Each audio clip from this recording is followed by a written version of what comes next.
Hey, Aidan, welcome to the Beyond Technology podcast. Thanks for coming on today. Thanks for having me. Excited for it. Yeah, let's dive into it. Tell me about your business and how you got into it. Yeah, for sure.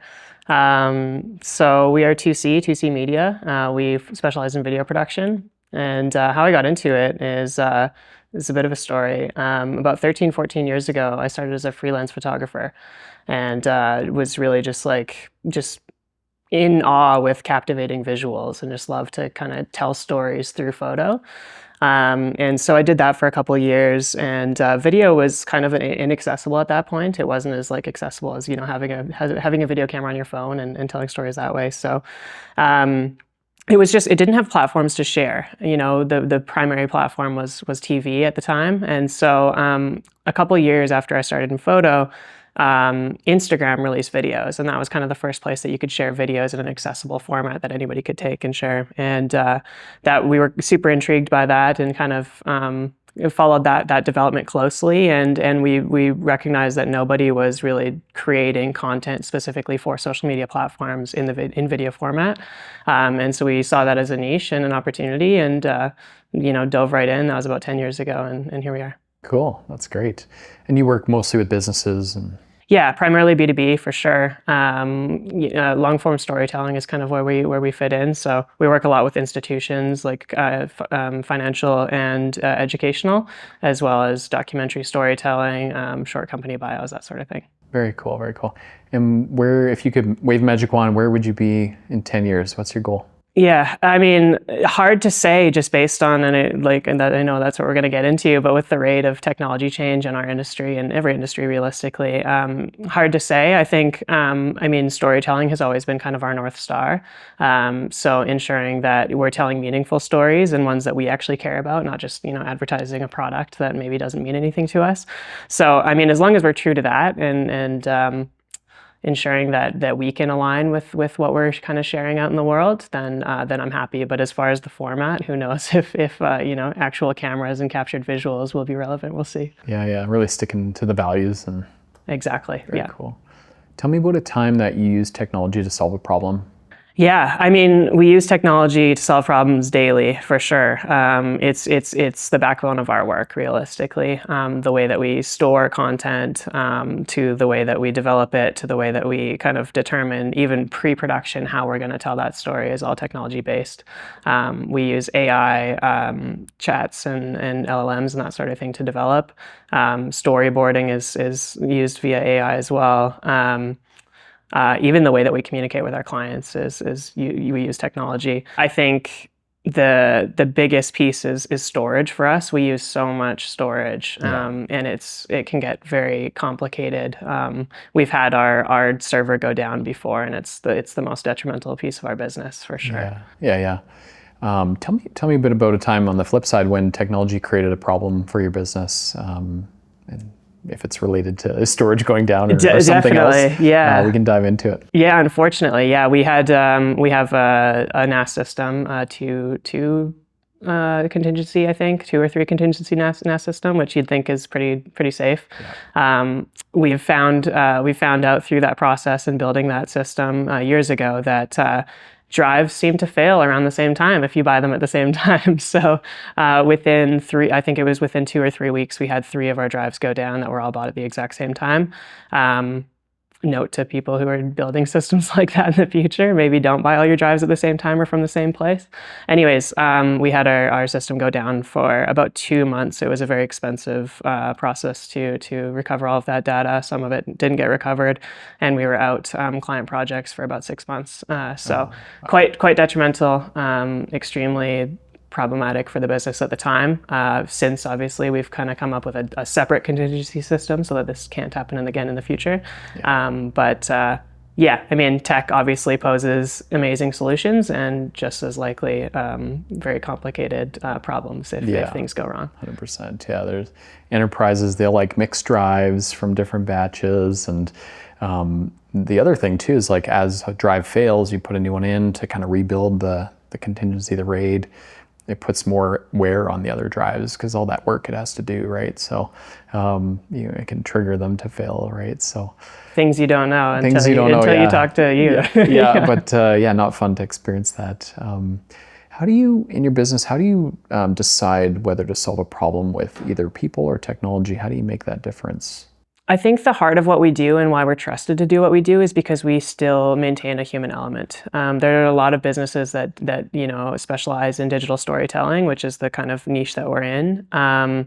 That have kind of flipped very hard towards kind of AI-driven storytelling, maybe generated content, whatever the case may be. And I think the reason why we maintain our position in the market is because we're very hands-on with our clients.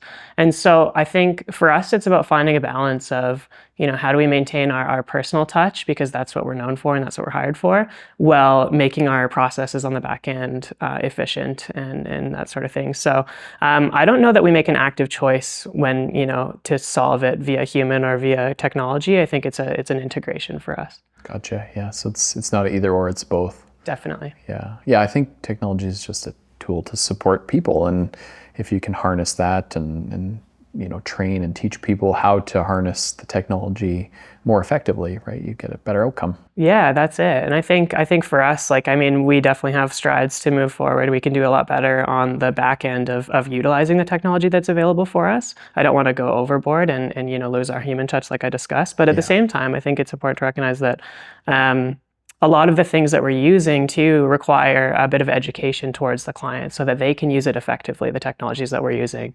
An example of that is a very, it's not a new technology, but we use a feedback software called Frame, which leaves timestamped comments, and there's a lot of capabilities to the feedback software that we use for video. And a lot of clients just don't know how to use it, right? And that's no fault of theirs, but I think as we start utilizing these newer technologies that can become more complicated or not even less user-friendly, but people just don't naturally know how to use them. Yeah.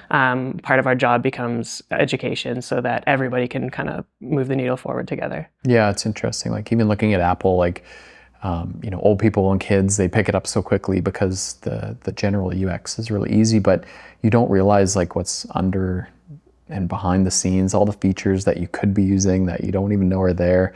And that's with a lot of technologies, right? So make it simple for, to get 80% of the use case out of it.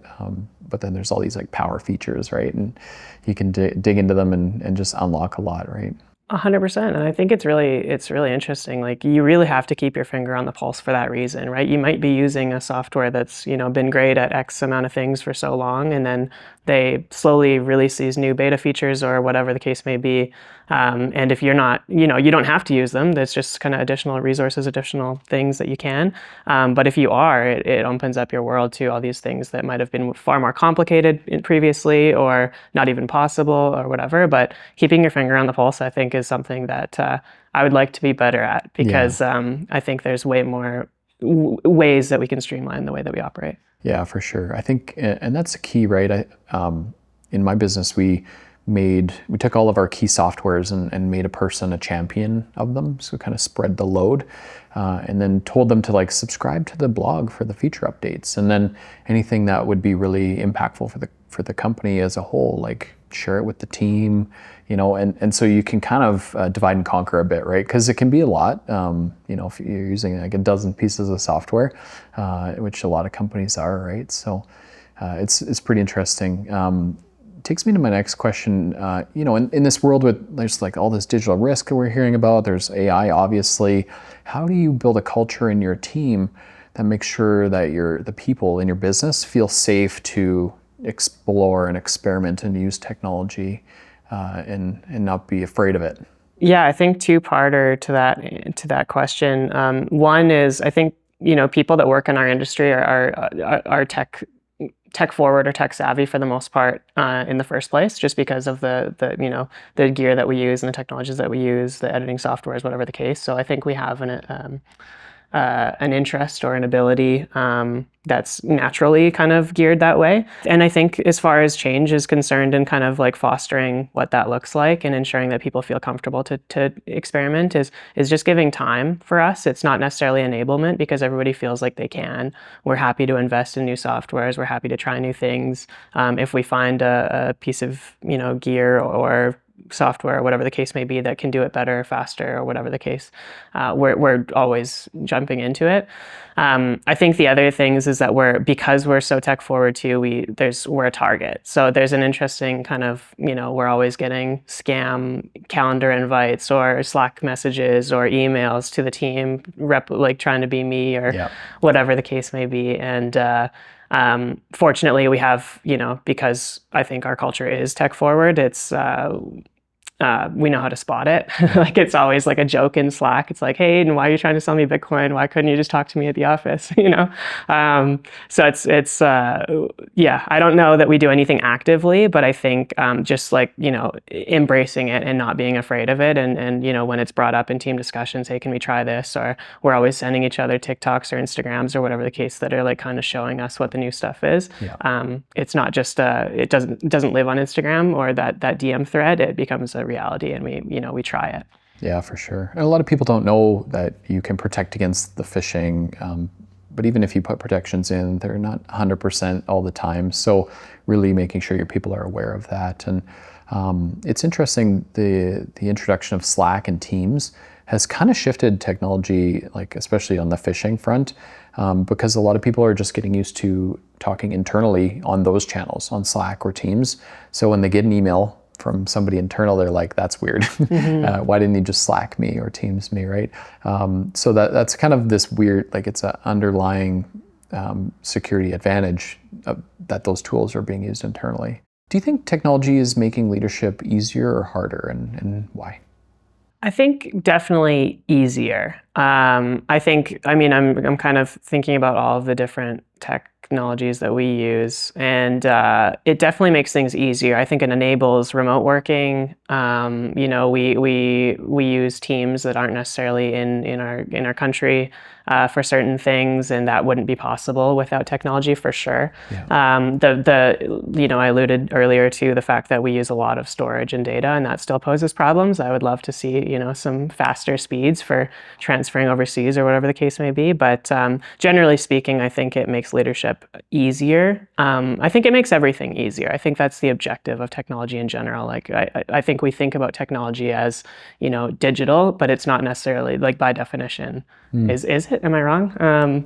I think it's just like it's forward betterment of processes realistically, right? So it's a good point. Yeah, new tools, right? And it could be a hammer. That's technology. Exactly, it's still technology. That's what I mean. Yeah. So I think from that perspective, like naturally, it's going to make things easier, not harder. Does it pose problems? Of course. But everything poses problems, so it's a matter of how you deal with it. And I think obviously the benefits are far greater than the risks. Yeah, and I think it ties back to that culture question, right? Is if you have a culture of people learning new things and trying new things, and that being the norm, and not a culture of like, oh, I don't want to change how I do something, then it's going to make it harder, right?